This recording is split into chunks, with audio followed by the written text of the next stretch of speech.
Before this video starts, if you enjoy this video, there are many more like it already on the channel with many more like it to come in the future, so subscribe. I'm trying to hit 100,000 subscribers by the end of the year, so I would really appreciate it. I upload 6 days a week on this channel, so if you're looking for some consistent basketball talk, this is the place for it. Also, drop a like on this video. It only takes 1 second. It makes a massive difference. Like, guys, I'm seriously like right at the finish line to 100K, so if you could just make that happen so I can stop waiting, that'd be great. So, the Sixers are kind of trash.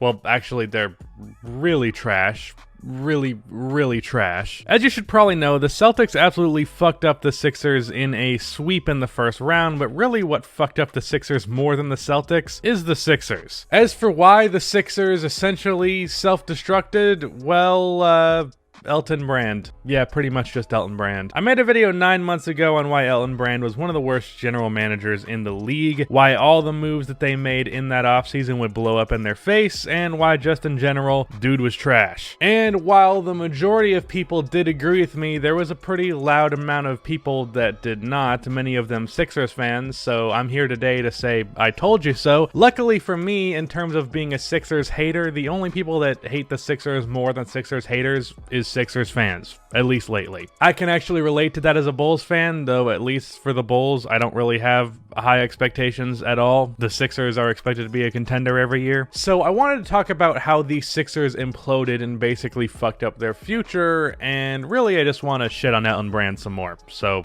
let's shit on Elton Brand some more.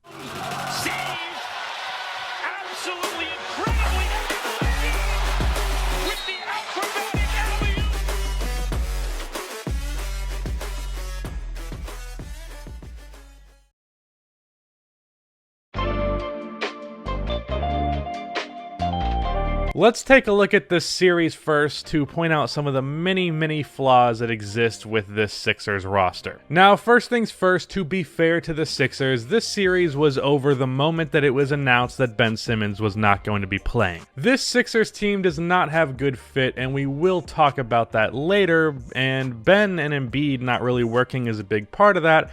However, Ben is still a massive positive regardless of this lack of fit. A lot of that because of his defense and a good amount because of his offense. And actually somehow, with how poorly this roster is constructed, the team's fit got worse when he was out. The team made a change in the bubble that seemed like it would be a solution to a lot of their fit struggles. They moved Al Horford to the bench and started Shake Milton at point, moving Ben to the 4 spot. In terms of Ben's position, it's whatever. Point guard through even center, it doesn't really matter. I just don't care. Anything works. He doesn't have a real position because of his size and defensive versatility. I view him as a point guard because he's a playmaker, but it doesn't really matter. However, getting Horford out for a guy who is a legitimate outside shooter is certainly a positive shift. Milton shot 43% from 3 on 3 attempts a game this season. Insert him into the starting lineup, he could space the floor and let Ben be Ben. Instead, Horford is out there to get in the way of Ben both metaphorically and quite literally because his big ass is in the way. But this fix is not a fix if Ben Simmons is out and Al Horford is right back in, because then it just turns to Shake Milton replacing Ben Simmons,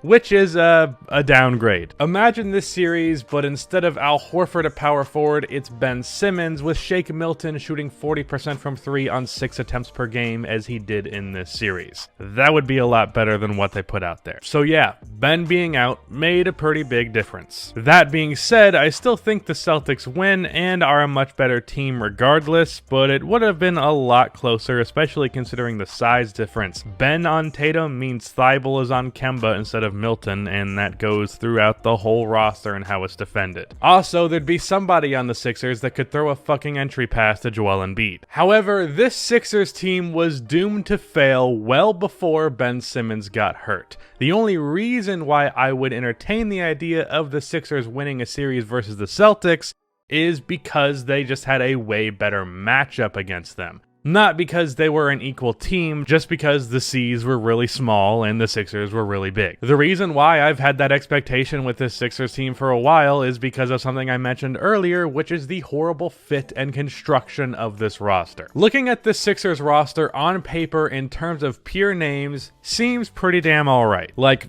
Ben Simmons, Josh Richardson, Tobias Harris, Al Horford, and Joel Embiid. looks pretty damn great. We know what Ben and Embiid can do. Josh is a 3-and-D guy, Tobias averages an efficient 20, and Horford was an all-star just 1 year ago with a great all-around game. However, like my life, it's a lot better on paper than it was in reality. That's a depressing metaphor. Let me ask you guys something. What year is it?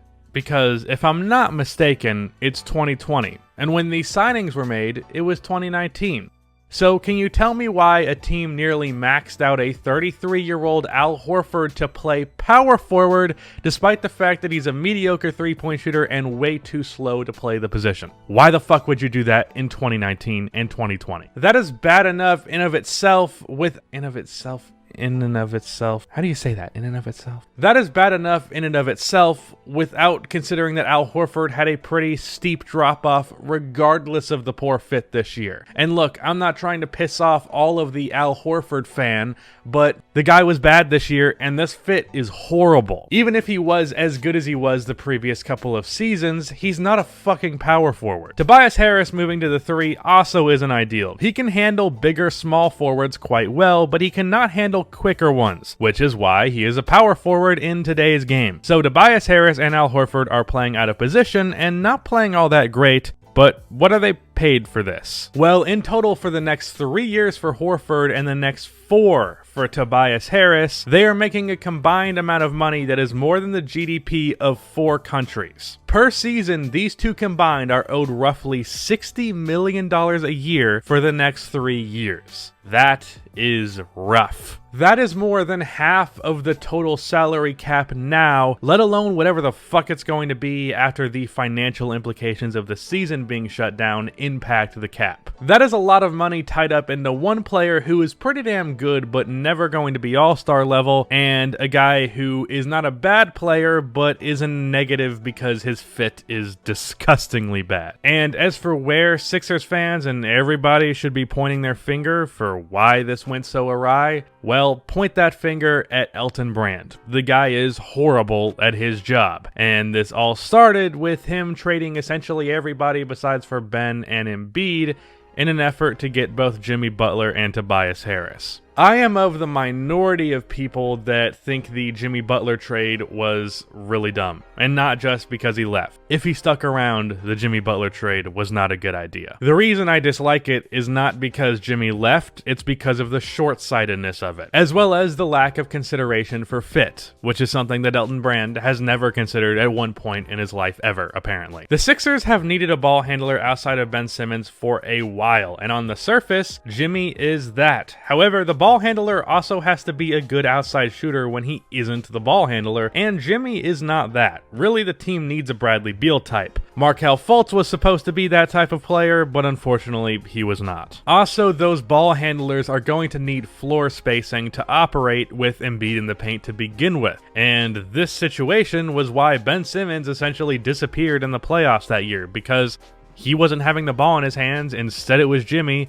and Ben Simmons isn't all that effective without the ball in his hands. When Jimmy is the one with the ball, Ben is useless, and vice versa. So trading 2 shooters, one of which is a very good defensive player, was a mistake. Would the Sixers have been better that year if they didn't trade for Jimmy? Probably not. But they'd be better now and in the future, even if Jimmy stuck around. And as for the Tobias Harris trade, I'm for that one in a no Jimmy Butler world, because in that world, the Sixers can make that trade without moving Landry Shamet. Shamet could have seamlessly filled the void that JJ Redick left behind when he left in free agency, though the Sixers should have signed him to a big contract anyways, which they didn't. Instead, they gave that money to fucking Al Horford, because what matters fit if Al Horford is a bigger name than JJ Redick? Imagine a world where this 2020 Sixers roster is instead Ben Simmons, Landry Shamet, or JJ Redick, or both with Shamet off of the bench, Robert Covington, Tobias Harris, and Joel Embiid.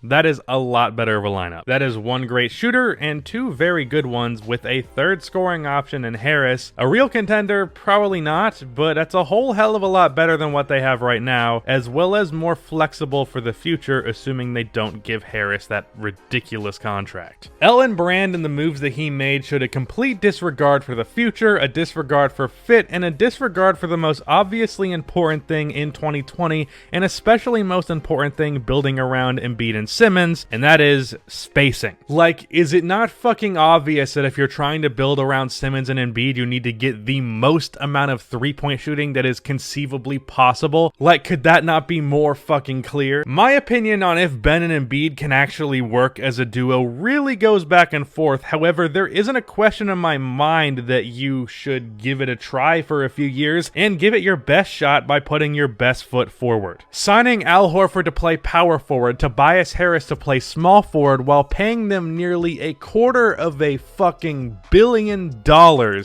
is not putting your best foot forward. It's intentionally chaining yourself to the ground with a hatchet on the floor being the only way to get out. And in the case of the Sixers, I don't even know if they have the hatchet. They might just be fucked. They might just be stuck to the floor. Because who the hell is trading for Al Horford unless you're taking back a bad contract and butchering your pick situation to the point where it's not even worth it? Who would ever choose to have Al Horford for that much money? That's clearly fucking moronic, Elton Brand. Choosing to have Al Horford for $100 million at his age is clearly something you shouldn't do if you have any level of common sense, Elton Brand. That goes against every fundamental of modern basketball, because anyone with a brain knows that someone as slow and as poor of a shooter as Al Horford can't play power forward in 2020, as long as you have even a modicum of understanding of basketball in 2020, Elton Brand. But now I want to do something that Elton Brand loves to do and turn the focus over to Brett Brown,